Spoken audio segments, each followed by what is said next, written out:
Welcome to the AC Quality Care Application Portal training module. In this module, you'll learn about the dashboard and how to create an application. So to navigate to the application portal, you'll need to go to our website, acqualitycarerebate.com, and under HVAC contractors, you'll navigate to the application portal link.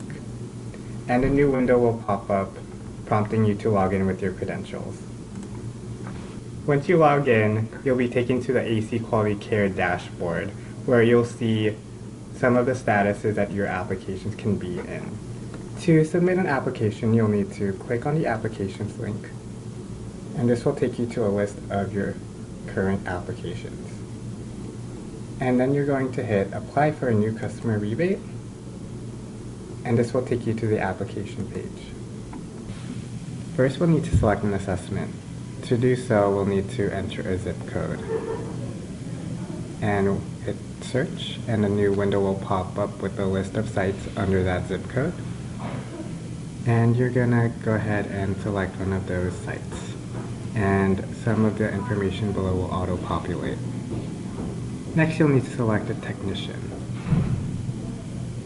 Next, you'll have to enter the PG&E sticker number associated with this unit. Next, you'll need to provide the phone number. And if you have an email, go ahead and populate that field as well. Next, you'll need to enter in the PG&E Electric Service Agreement ID. This can be found on the PG&E bill. Next, you'll select who the payee is for the rebate. And below, you'll go ahead and select which measures you are applying for. And when I select one, the incentive total will automatically update, and you'll be prompted to select an assessment date. On some of the other measures, you'll be prompted to select a make and model as well as an installation date. This is to ensure that you are installing program-approved equipment. And finally, you'll be prompted to upload the application form, the invoice, and the quality maintenance agreement addendum, if applicable. And you can also upload any supplemental documents or photos needed for this application.